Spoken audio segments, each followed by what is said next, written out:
Mr. Chapman, Here. Mr. Farahi, Here.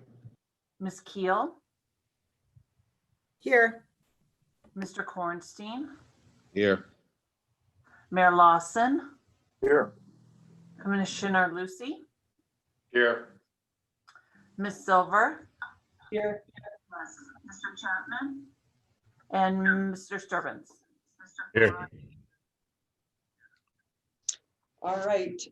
Madam Clerk, do we have any public comments at this time?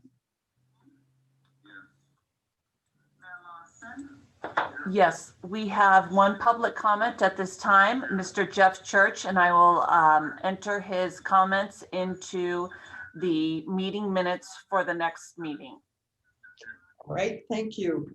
I'd like to proceed with the approval of the agenda for today, but I would like to ask the board's request that we move item I1, the CEO's employment agreement, G3, financial support for Alaska Airlines, and F2 and H1 into one first item. So if we could, may I get approval to do that from the board?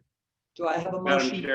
Madam Chair, if I can make the motion to adjust the meeting agenda for September 24th to take items I, G3, F2, and H1 immediately following item D.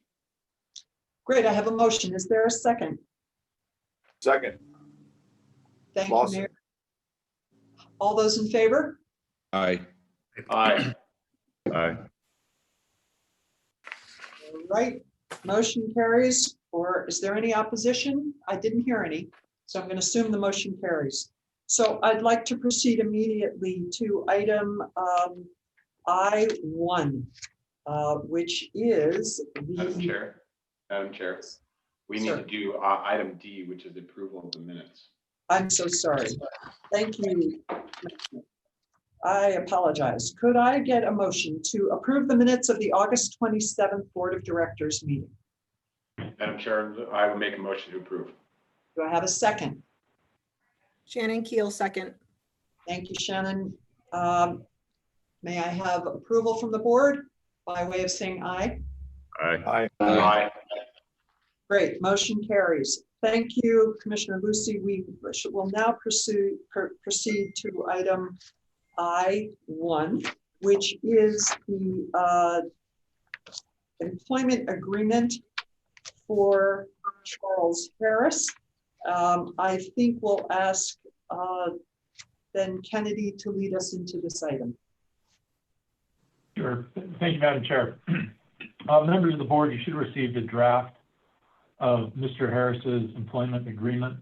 That employment agreement represents the form CEO employment agreement that the RSCVA has used in the past, updated to reflect our current policies, and modified to include the business terms proposed by Mr. Harris. And so just to be clear, the business terms have not been negotiated. Mr. Harris proposed them, we plugged them into the agreement, and that's what sits in front of you today for your review. I'd like to, just so the record's clear, just read those business terms that we've plugged in there so we know sort of what we're to focus the discussion. And those are as follows. A $290,000 base salary, a potential bonus of up to 35% of base salary, bonus eligible for the balance of the current fiscal year based on short-term goals, with longer-term goals to be developed and implemented starting fiscal year 2021 to 2022. $750 car allowance, moving expenses, temporary housing 90 to 120 days, vacation starting 4 days a week, 4 weeks a year, 12-month severance, and it's not in the agreement, but Mr. Harris is asking for a 3-year term. So with that, I will turn it back to you, Madam Vice Chair, for board's discussion and action. Do we have any discussion or questions from the board members?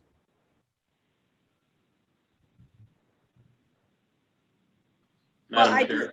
Oh, sorry, go ahead. Go ahead, Shannon.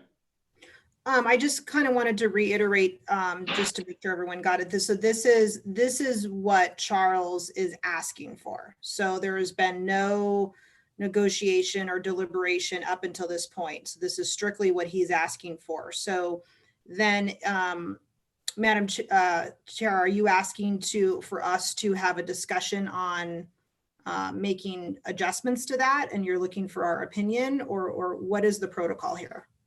Well, certainly, Madam Chair, if I might, it's Mike. I just have a point of clarification. This is not what Charles has asked for. This is what we have proposed. Okay, thank you. Charles. So yeah, I'm sorry, Ben. I apologize for that. And so while we have talked to him about in broad terms, because we certainly didn't get specific because you all haven't approved it, this was not from him. This was from us, essentially from me, saying this is what we believe is the place to start as we begin to talk to him, Shannon. So that's the clarification. Thank you for clarifying that. Yeah, you bet. that's helpful information. Thank you, Mike. And is there then any discussion or comments from the board on what Searchwide has proposed as an offer to Charles Harris? Madam Chair. Yes. So for the record, Andy Chapman, I think I went back and listened to the June 25th board meeting minutes and video where we discussed the parameters that we provided Mike and his team when we started these conversations. And I believe the elements that are listed here are fairly in line with the direction that we gave Mike from a salary perspective, the bonus. I think we discussed a 12-month severance at that point as well. I think some of those elements in there, like the 750 car allowance, I think are pretty in line with where we've been in the past as well. So from just a clarifying point of where the package is now, I believe it is pretty similar to what the board had provided direction to Mike and his team when we started this effort. Yeah, Thank you. thank you, Mr. Chapman. I also reviewed the June 25th minutes, and this seems to reflect, is a reflection of the parameters we established. Are there other comments from the board? This is Shannon Madam Keel. Chair? I feel that the 10% moving allowance is quite high in my personal opinion. Ms. Keel, I think we have a record of there being a cap of 10%. And I would not expect the moving expenses to come anywhere near that, one would hope. So I'm comfortable with setting it as at a cap of 10%. Yeah, I agree with you, Ann. You know, let's look at the big picture here. We had a unanimous vote of the board on its first vote the other day. I think it was clear everybody was enthusiastic, and whether he spends 8%, 5%, 10%, it's not even worth our time, to be candid. I feel like this proposal is being made is something we should finalize ASAP. He's exposed with his current employer. We want him welcomed. We want him to know how enthusiastic we are. And I think the sooner we get this done, and we literally get him here, which is my concern, how quickly can we get him here, we will be far better off. And so I would like to propose, I don't know if this is appropriate, I'd like to propose that we approve the outline. Don, of this. Don, Yeah. can I jump in really quick? Sure. So I think you're right. I feel you're absolutely right. There was a unanimous vote on Monday. We spent quite a bit of time selecting Mr. Harris. And so I have proposed a motion. I have a motion drafted. If the chair would accept me to put it in there, I'd like to put it on the record right now for the board. Sure. Okay. Be my guest. Thank you, sir. At this time, Madam Chair, I move to approve the contract as presented and modify any terms, business terms that need to be made, and authorize a member, Don Kornstein, to work with RSCVA Legal to present the proposed contract to Mr. Harris, negotiate any final revisions to the contract consistent with the approved business terms, and execute the agreement on behalf of the board as soon as possible with Mr. Harris. Commissioner, I appreciate your motion. I would just add a caveat to that, which is I would like to know, and perhaps Mike Gamble would be able to tell us when Mr. Harris is prepared to start. Obviously, the sooner the better. Is that information you have at this time? Chair, just for sake of discussion, can I second the motion and then you can move into discussion? Thank you. Thank you, Mayor. So we have a second on Commissioner Lucy's motion. Is there any discussion? And I will once again just ask Mike Gamble if he's aware of a start date or has had any discussion with Mr. Harris regarding a start date. I have, Madam Chair, and he would be available as early as November 8th, but if you need him earlier than that, even a week earlier than that, I think he could make that work. So I guess my answer is early November. I think is very realistic. Any further discussion from the board on the motion on the floor? Yeah. Yes, good morning. Very quick question regarding the cut that all other senior staff has taken, the 15%. Has that been discussed with Mr. Harris? And if so, what was the outcome of those discussions? I understand, Member Farahi, my understanding is that, we are recruiting Mr. Harris and all the candidates and was not included when we recruited Mr. Harris. That discussion of a pay cut was not discussed with him. And I don't think we should be discussing that with him. That was the salary that we invited him to come and participate on. So to invite him and then force a pay cut is not, in my opinion, professional, nor should we do that at this time. Mr. Farahi, to clarify, were you asking if Mr. Harris was in favor of that pay cut or in favor of restoring it, or was he aware of it? Was he aware of it, and has it been discussed with him at all as it may pertain to him? And I understand and I appreciate what you shared, Mr. Lucy, but I question, just again, as a leader of a different organization, what message that sends to the rest of the team. And I think it's a broader conversation, frankly, to be had with the entire team as to whether or not the cut that is currently in place for the rest of the leadership team is appropriate where it needs to be, or does it need to be adjusted? But as a new CEO coming into the organization, for us to not even have the conversation with him, I think maybe it doesn't set him up, quite frankly, for the success that he would want to be set up for. Because if the rest of his leadership team is on a cut and he is not even been spoken to about it, I don't know how well that sets him up for success. David, can I respond? I'd like to respond to that. I think, and I agree with what Commissioner Lucy said. I don't think you recruit somebody and with a salary and then tell them, by the way, since other people are taking a pay cut, you're really not going to get the salary that we're proposing until the totality of the organization is addressed. So I think that would be suicide for us to do. What my suggestion would be is that we say as part of this in the communication with Charles, that we would like you within 60 days of starting to have a meeting with the finance committee to review your preliminary, could be more than preliminary, more advanced than preliminary feelings about the budget and other matters, which would include the pay cut, and that the finance committee with the new CEO addresses that 60 days after he arrives. I think for us to do anything right now with the new CEO coming on board is a mistake. I imagine he's aware of this, but certainly he will be made aware of this.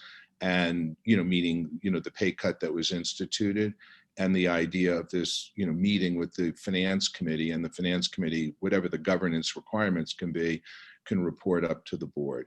And that way we're going to address this, but we shouldn't address it till he has a chance to get his feet on the ground and have an assessment, at least preliminarily, of what he's walking into. Any other? I appreciate those sentiments, and I'll just share that we had a very open and frank discussion with our new CEO at the airport. And I don't think I necessarily agree with the same concerns that have been raised. If the rest of the board chooses to move in that direction, that's fine. And I'll support the board. But again, we got a rock star at the airport without those same concerns, and just had a very frank and open discussion. Well, I think, you know, can we ask Mike Gamble to weigh in on this, just because he's been working with Mr. Harris the entire time and has been the closest individual to Mr. Harris. I think he could provide us quite a bit of insight. Yeah, thank you. Yeah, Daniel, he is aware.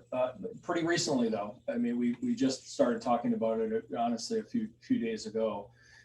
So he's very aware. And I think that, you know, his sense is that he'd like to, what Don explained, is to get in and really assess the situation. And they had questions about, you know, it seems like a long time that the cut's been in place. And, you know, but we have had some other CEO searches, Daniel, that we've conducted during COVID, where there have been cuts instituted at the executive level or perhaps the entire organization level. And we have never approached the CEO to take that cut while they're coming in, because it put us at a disadvantage and they wouldn't take the job. And I think that's perhaps the case here too. So he is aware of it, and I think he's anxious to learn more about it and engage in it. And I think, just as Don really explained, just to get on the ground and see what the situation is, so that he can address it. We have a motion on the floor with a second. Commissioner Lucy, would you consider amending your initial motion with the request that within 60 days of Mr. Harris's start date, a finance committee meet with him to review the issues Mr. Farahi has raised and are of concern to this board relative to the pay cuts that the current staff have taken, and his thoughts on that? Madam Chair, I would amend my motion that within 60 days, and my recommendation, the reason why I did recommend Don Kornstein, because he is a member of the Finance Committee. And so I feel that's prudent that within 60 days that he meet with the Finance Committee, reviewing the budget and bringing back a true evaluation to this board in regards to salary and compensation. So we have a motion, and Mayor Harris seconded that. Can I get a vote from the board? I'll agree to amend my second. All right, thank you. I know you don't get to do this every day, and so I'm just trying to keep you on the straight and narrow. You're doing a great job. Thank you. My meetings with my board are all private, fortunately. Let me then ask if the board wishes any further comment. Otherwise, I'd like to know, are we in favor of the amended motion offered by Commissioner Lucy, seconded by Mayor Harris? We have it on the floor for a vote. Those in favor say aye. Aye. Aye. Any opposed? Motion carries unanimously. Thank you. On to the next item. If we could all go to item G3, which concerns financial support for new air service, in this case, Alaska Airlines from Reno to Palm Springs. The staff is requesting that our board review and approve risk mitigation funding for Alaska Airlines in the amount not to exceed $100,000 to mitigate any revenue shortfalls in the Alaska Airlines operations between Reno and Palm Springs. Do I have a motion? I do want to mention that I believe the new Reno Tahoe Airport CEO, Darren Griffin, may be on the Zoom call. Is that the case? Mr. Griffin, are you with us?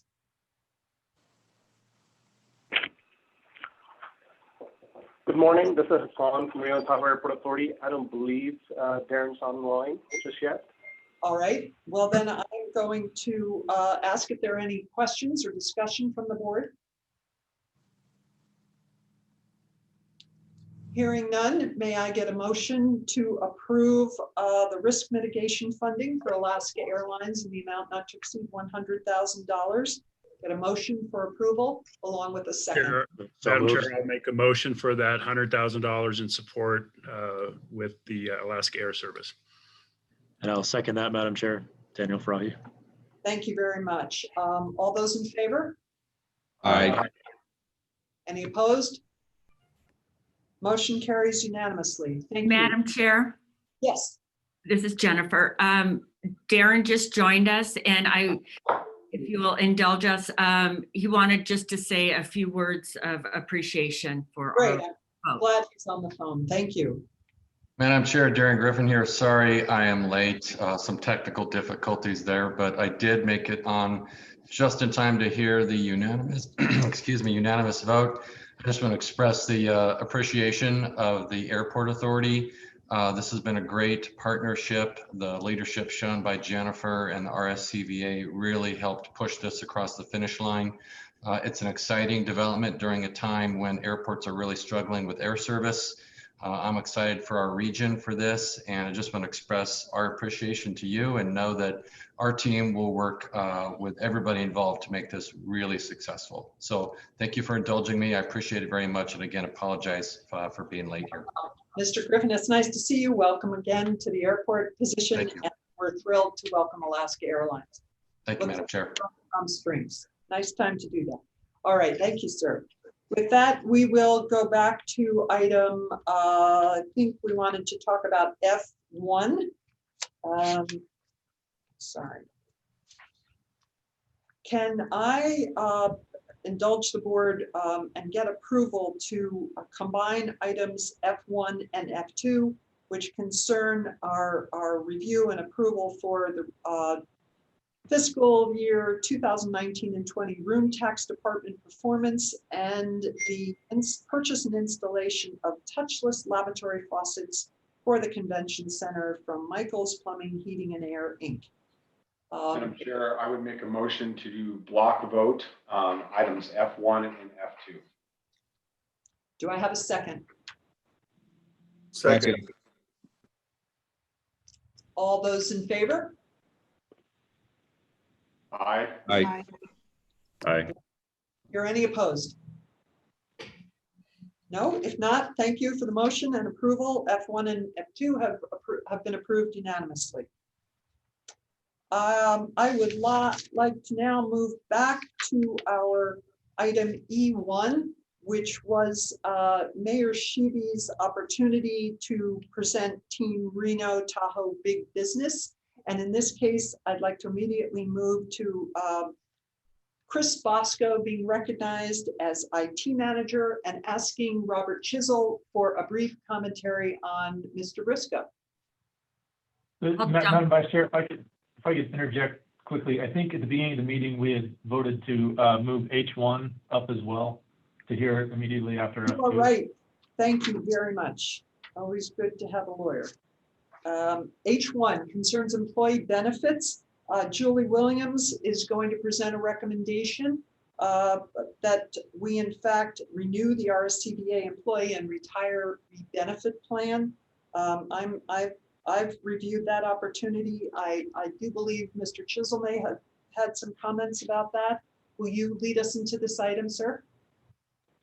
I would love to. I just wanted to quickly go through our health insurance benefits.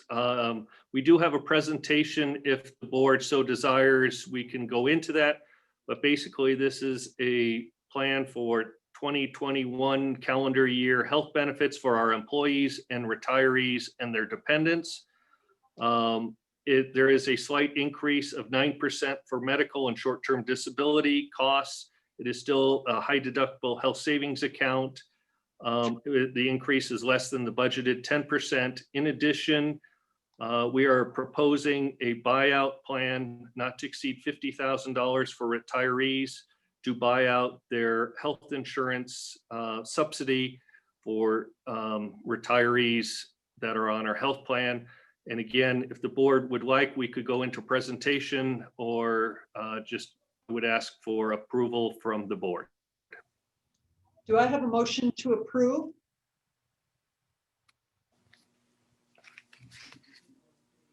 Move to approve, Madam Chair. Thank you. Is there a second? I'll second. Thank you. All those in favor?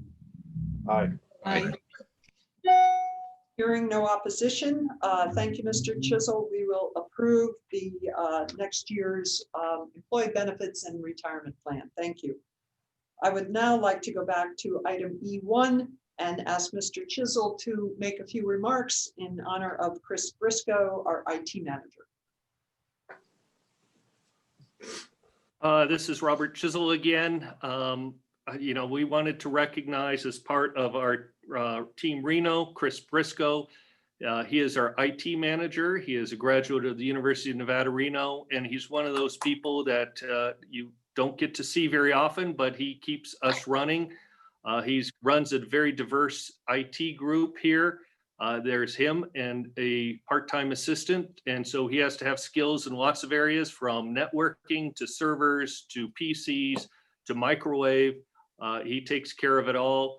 And we can't thank Chris Briscoe enough for all he does. And particularly as we went through the pandemic and for a short period of time when we were working from home, having to set everyone up at home to get VPN into the system, he did a commendable job working with us all and getting us to work seamlessly. So just wanted to recognize Mr. Briscoe, and I don't know if he is on the Zoom or not.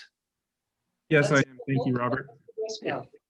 Chris, are there any comments you'd like to make? Thank you for enabling us to have this meeting online today.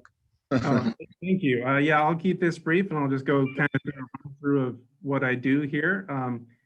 I've been here for about 3 years. Some of the accomplishments I've achieved is I've replaced 90% of the servers. I installed a disaster recovery site at Switch Data Center to provide quick recovery and business continuity in the event of a disaster. I've tightened controls on various systems to increase security, and I've led trainings on security and best practices for our team members. As Robert mentioned earlier, the tech department was not immune to COVID-19 as it drastically changed how we work. I was able to adapt our systems and prepare training documents when we were forced to work from home. Many of our users had never worked remotely before, so that was a challenge. And I'm really impressed with how well everyone adapted. Outside of work, I love spending time with my amazing wife and my 2 boys. And before coming to the RSCVA 3 years ago, I worked for an IT management company rising to the title of Director of Network Support. I'm definitely happy to be here at the RSCVA, and just kind of some final thoughts. My goal is to enable every team member to perform at a high level by providing technology support and insight. And we really do have a great motivated team here with excellent leadership. Thank you. Chris, great honor. Thank you so much. And we look forward to your continued good work.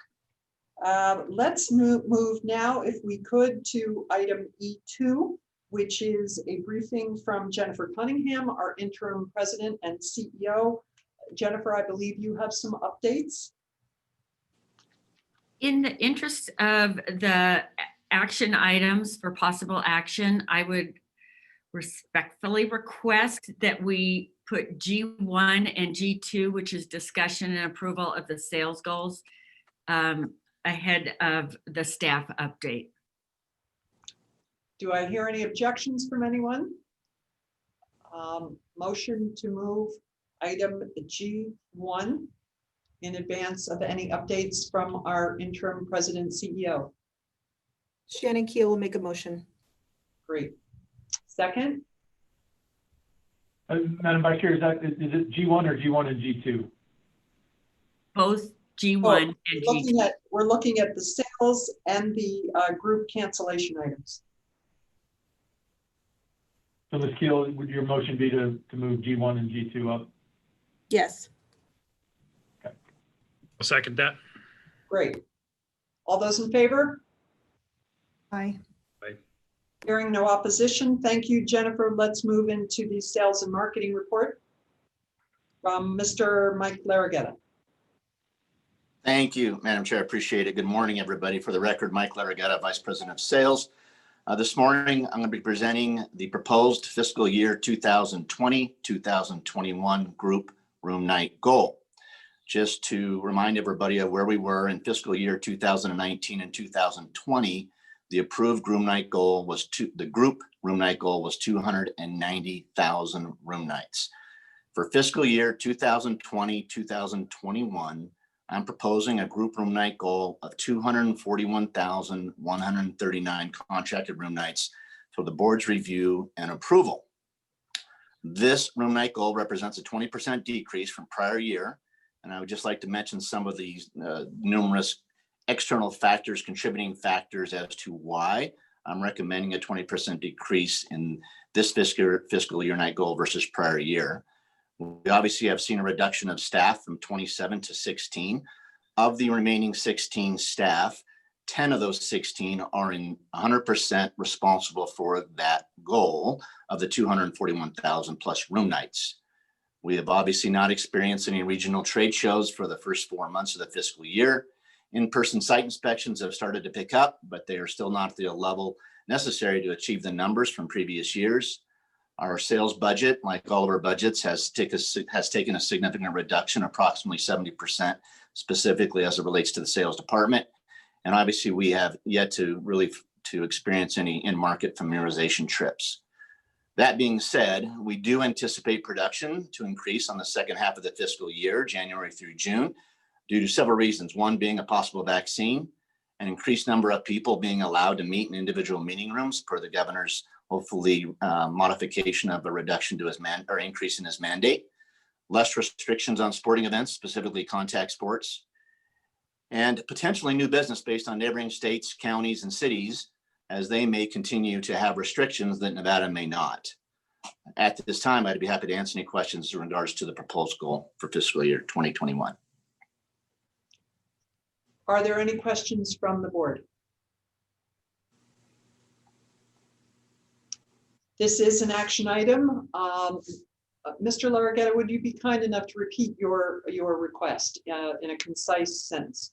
Yes, Madam Chairman. The request is for the board to approve the 2020-2021 fiscal year sales group room night goal of 240,139 room nights.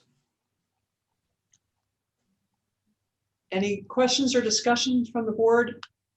So I'm just from me, Lawson. Should we be adjusting this prior to the new CEO coming in?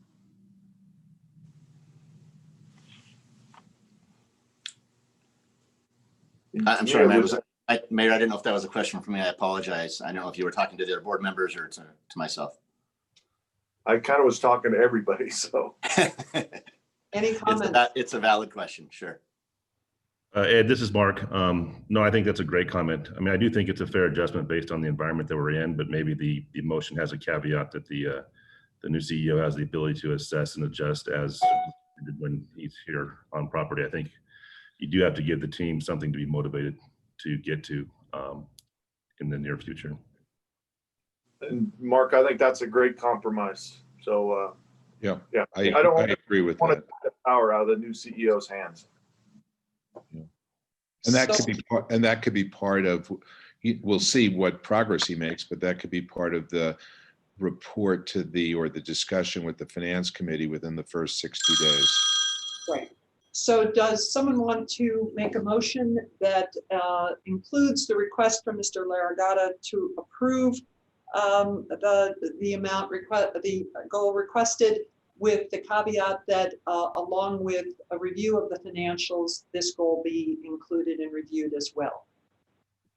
Yes, this is Mark. I'd be happy to make that motion. I just want to make sure that it's clear that the new CEO would review the goals and advise if that's what he feels is appropriate when the time is appropriate. Thank you for that clarification. Is there a second for that motion? Second from Lawson. Thank you. May I hear a vote of the board? Those in favor? Aye. Any nays? Motion carries unanimously. Thank you. Mr. Larraguetta, do you want to continue on with item G2? Sure. Thank you. Thank you, Madam Chair. This item is relative to cancellations. And today I'm, again, Mike Larraguetta, Vice President of Sales. For the record, this request is, again, for the board to review and possibly approve as it relates to cancellations that we are experiencing within this fiscal year that are directly related to COVID-19. The request is that these cancellations not be subtracted from the gross group room night number that is contracted during the fiscal year.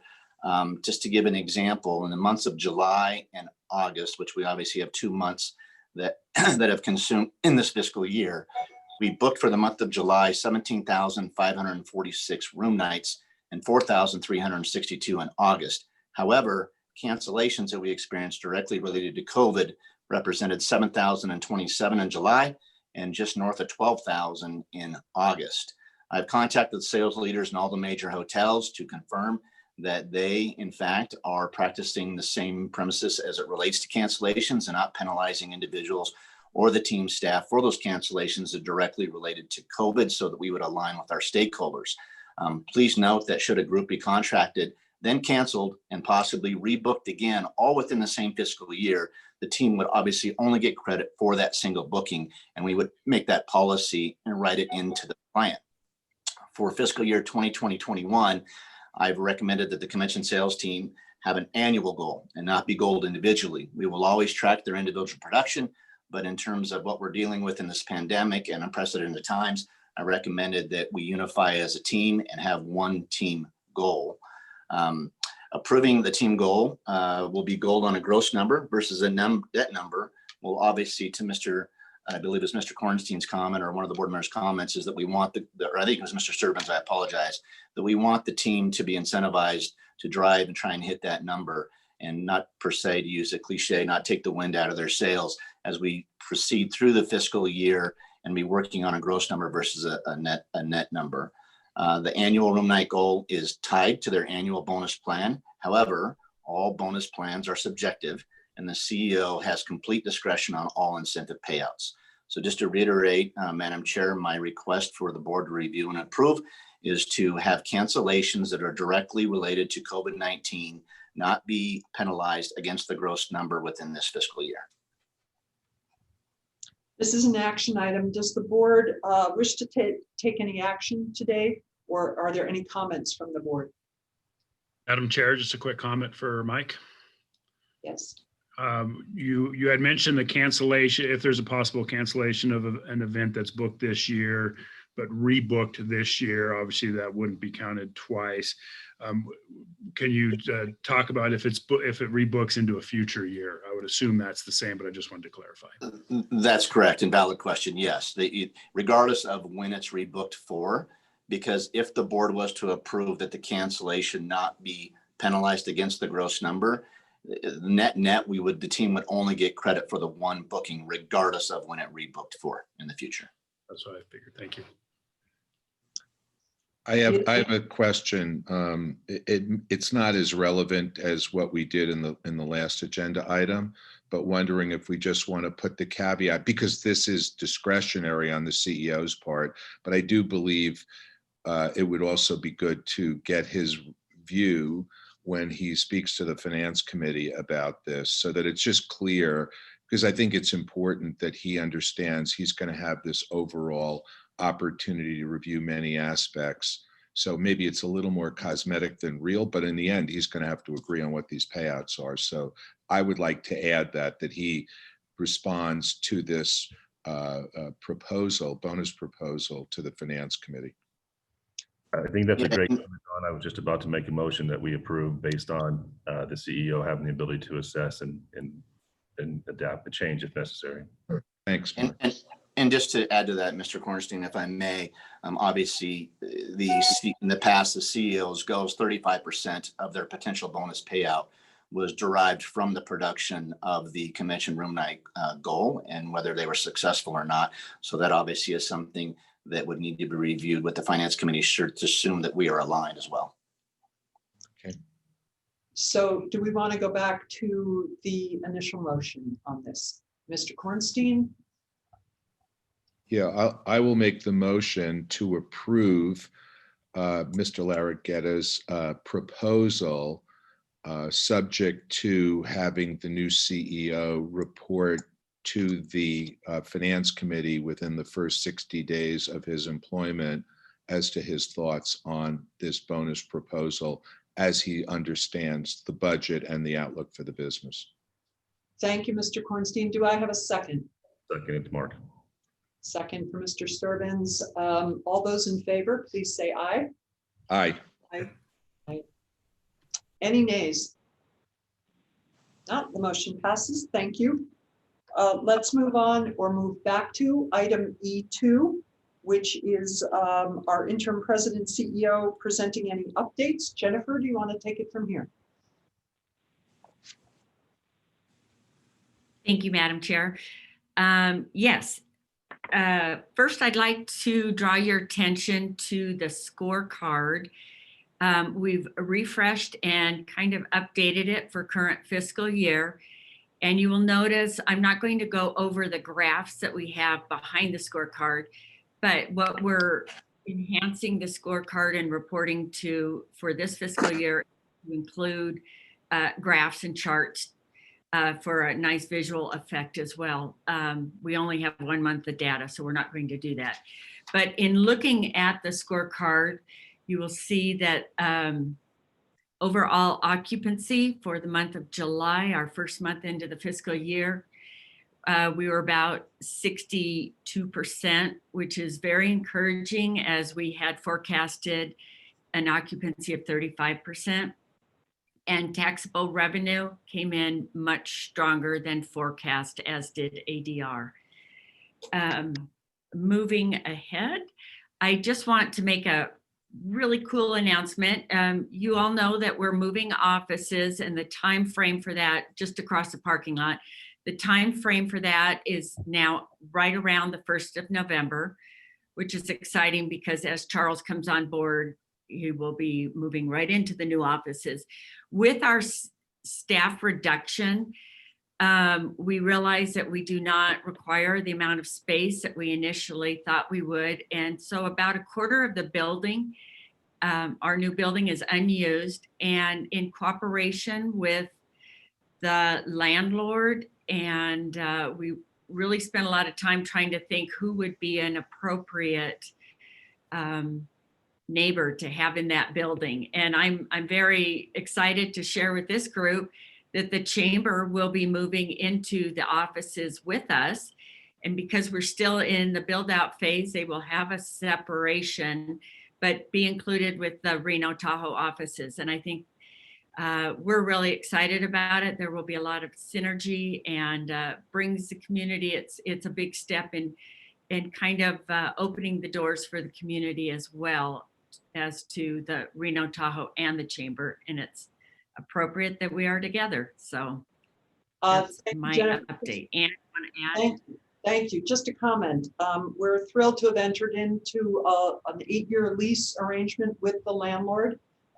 It's exciting for us to create the synergy that Jennifer has referred to. We will also be moving in by November 1st and issuing a press release today announcing the chamber will be leaving its current location and moving to the new building that we all hope is ready and available for us first week of November. So thank you, Jennifer. Anything else? Thank you, Madam Chair. No, at this time, I'd like to turn it over to Mr. Chisel for a quick financial staff update. Thank you. Robert? All right. In your packet is a summary of the financials for our fiscal year ending June 30th, 2020. The financials are still being audited, but this provides a good snapshot of how our year ended. We don't anticipate many changes in those numbers, if any. Overall, revenues were down 22% for fiscal year 2019. Again, not surprising to anyone, but our revenues for June were above our projections from our scenario F.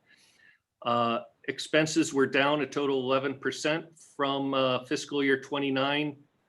Two areas where expenses were up was one, facility expenses, which were up 7.5% or $900,000. So the facilities lost a total of $6.6 million last year. And capital improvements were up 42% or $1 million for fiscal year 2020 over fiscal year 2019. In addition, you have your July's interim financial report is included. It's the first month of the fiscal year, so it's not a real good view of expenditures. However, revenues, we saw July is up 186% of our budget. What we put together was about 65% of last year. And looking forward to August, we just are in the process of closing those revenue numbers now, and it's about 200% of budget. While that sounds positive, remember it is still down from 2019. We continue to hold the line on expenses and work to identify any savings wherever we can. We're optimistic we're going to be able to have a great recovery as we move forward. So I'd be happy to answer any questions about the finances. Are there any questions from the board members? Hearing none, thank you, Mr. Chisel, for the report and all the detail that accompanies it. Moving on to, oh, I'm sorry, Jennifer, please go on.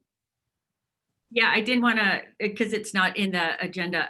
The next staff update will be Mike Larraguetta. And Mike, if you can turn it over to Art when you're done, I won't have to interrupt again. Sorry about that. I'm sorry to interrupt, Madam Chair. I need to drop off now. I understand. Okay, thank you. Thank you. I'll keep this very brief. Thank you, Robert, Jennifer, Madam Chair. I won't be repetitive of the gross and net numbers that we experienced in July and August, but I do want to share with the board that we did, for the month of July, we did have 18 leads representing just north of 53,000 room nights that were sourced to the properties. And in August, we had 12 leads just north of 10,000 room nights. We are seeing an increase in the number of in-person and virtual site inspections. We have 12 sites representing just over 12,500 room nights scheduled in the next 30 days. A few Fridays ago, myself, Jennifer Cunningham, and General Manager of ASM, Michael Day, flew to Las Vegas to participate in a tour provided by the Sales and Convention Services executives at the Venetian, Sands Exposition Hall, and Wynn Las Vegas. All three venues were set up to demonstrate that a trade show floor, ballroom, and individual meeting rooms could be set up with the appropriate social distancing in a safe and controlled environment while increasing the capacity beyond 50 people per room.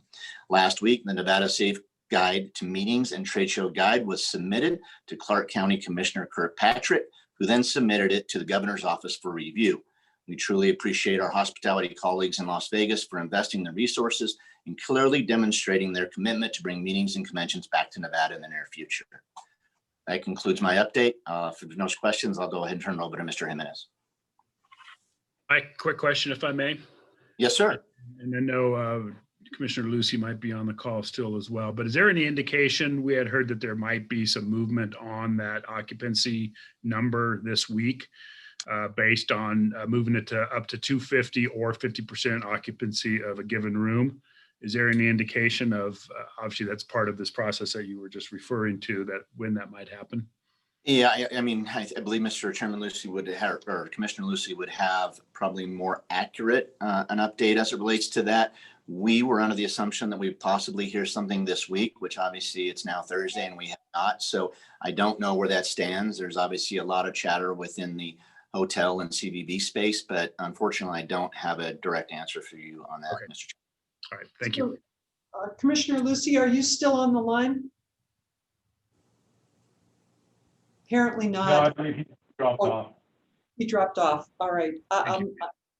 I will contact Mr. Lucy, Mr. Chapman, because I know sitting on the governor's COVID-19 task force, if he has any update, that would be very helpful and we can send that out. Art, proceeding to you. Thank you, Madam Vice Chair. For the record, Art Jimenez, Executive Director of Tourism Sales. And here's a quick tourism sales update. As you can see by the scorecard in your packets, OTA or online travel agency and travel agent production represented just over 96% of tourism sales bookings in July. Consequently, we'll be focusing our efforts and continue to focus our efforts with these travel partners. Currently, we have a campaign running as a joint marketing campaign with Expedia and American Airlines. And of course, we're concentrating on drive and key fly markets. And according to the Reno Tahoe Airport, current American Airlines load factors are at 78%. Additionally, we're still working with Priceline, also targeting drive and key air markets. And halfway through this campaign, room nights are up 32%. And next week, we will be launching a campaign with Sabre through the GDS systems targeting travel agent bookings. We have 10 partners signed up with us, which is a good number to have. And we're going to be concentrating on a length of stay strategy, try to get our travelers to stay a little bit longer since they're already here. And finally, early this summer, Reno Tahoe was ranked as one of the top 5 quickie getaway U.S. cities by Hotwire for the 2nd year in a row. So that's a little fun fact there. And that's all I have, Madam Chair. Next up. Thank you very much. Next up, Ben McDonald. Ben, are there any comments?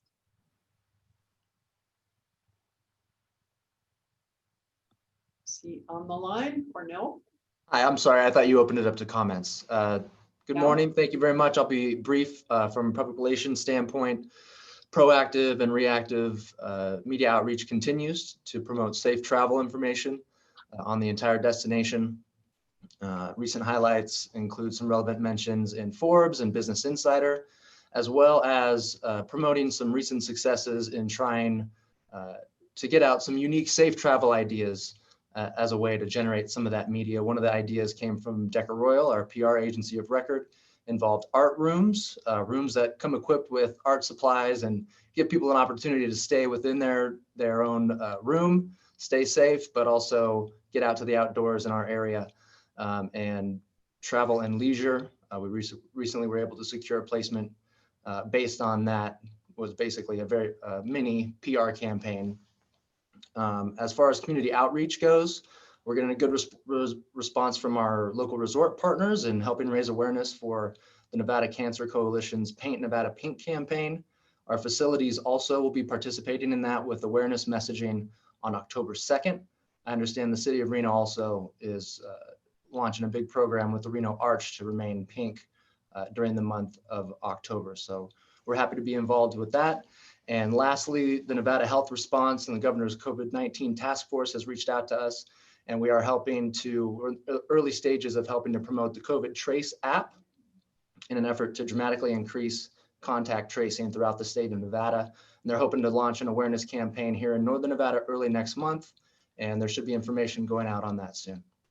And turn it over to Christina Ernie, please. Thank you, Ben. Thanks everyone for your attention today. You know, I want to start by, I want to recognize the team here. You know, in the midst of a global pandemic, our team these past couple months has really taken action. And this, for those of you who don't know, I mean, this region has surfaced as one of the most searched destinations in the world, the 7th most searched in the world, according to one of the top global booking websites just last month. Recently, I had dinner with 2 of the most influential content creators in travel. We had dinner downtown Reno the other night, and unsolicited, they said they have millions of followers also. But unsolicited, they said that their audience is consuming Reno Tahoe content on their website in numbers well above their other destinations. And to give you some perspective on how that impact translates to us, their blog has been ranking 5th throughout this pandemic in terms of websites that have been sending traffic to our site. You know, that's right behind the conglomerates, Google, Facebook, Instagram.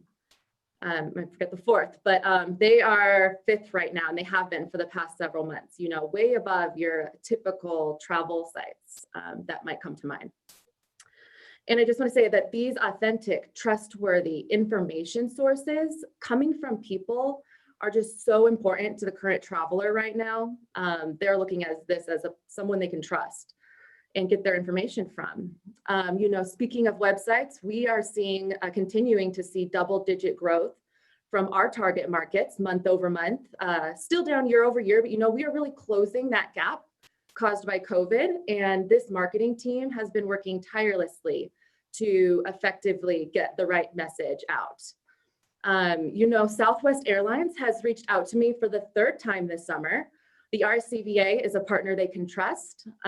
Earlier this September, Southwest did a 3-day exclusive feature of only the Reno Tahoe region on their Instagram to over 750,000 followers, promoting safety protocols while flying, our airport, mask wearing, social distancing, and of course, our vibrant city from Burning Man art to downtown, Midtown District, and how to explore it all safely.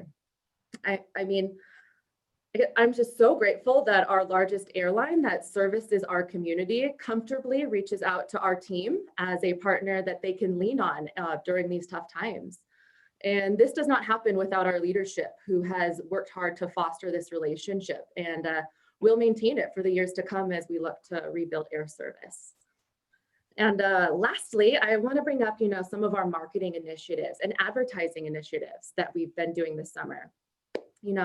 We all know that there's been this new wave of activism, this loud call for equality, diversity, inclusivity, and Reno Tahoe is listening. We strategized with our ad agency, BVK, to create lines such as "Wide open is a state of mind." These ads feature diverse talent with an inclusive message that all are welcome here, in addition to showcasing our wide open spaces that promote social distancing. Another line is "Stay wild, be safe." Our target audience is usually one who prides themselves on ambitious endeavors, but we want to make sure that we're communicating that even risk takers are on board with wearing masks here. I mean, these changes we are driving right now are just so impactful, and we know the world will never be the same, but it's how we are adapting now is just more important than ever. I look at how far we've come. This team, as Robert was saying, we've exceeded forecasts, expectations. Sure, we still have a long way to go, but I'm just so grateful, full of gratitude, I guess, and pride for the staff. And during this interim period, the RSCVA team has turned ideas into influence. I'm just proud of that. So thank you. That's all. Christina, thank you. And Jennifer, thanks to you. And Ben, Art, Mike, Robert, all of you expressed great enthusiasm. And I think, Christina, you're demonstrating it visibly. So thank you very much. Any comments, questions? If not, I think we are ready to proceed. Madam Chair, sorry, just a quick comment, if I may. Please. I just did want to recognize and thank the team because as it relates to Tahoe and the interaction with the RSCVA and their efforts, summer's been incredibly busy up here and a lot of demand on our environment. We have a lot of residential sentiment concerns, and we reached out to Jennifer and her team earlier in the summer and have really worked collectively to kind of slow down the Tahoe part of the message that was coming out of the Reno Tahoe effort. And from our standpoint, I just wanted to say we appreciate that. It helped us get through what was a pretty crazy summer and impacts that we're feeling up here. So thank you very much. I appreciate your comments, Mr. Chapman. I think we all thank the team. They've done an incredible job as COVID-19 has occupied the last 7 months. And so thank you, Jennifer, to you and your entire group. I think we're ready to proceed to item number J, comments from the floor by the public. Madam Clerk, do we have any public comment at this time? We do not. We have one public comment at this time. Again, it's from Mr. Jeff Church. I will include those comments in the meeting minutes for this meeting. I wanted to ask Mr. Kennedy if there were any legal updates, because I believe that was an item. Did I miss that? I over that. My apologies to Mr. Kennedy. Ben, do you have anything you'd like to update us on? Nope, nothing to report at this time. See, I knew it. Okay. So if we can go back to Madam Clerk, you will enter Mr. Church's comments into the record. Thank you. If nothing further, I would ask for a motion to adjourn. I'll make that motion. I'll second. Is there a second? All right. All those in favor? Can Aye. Aye. Any opposed? Motion carries. This meeting is adjourned. Thank you. Thanks, So- all. Here.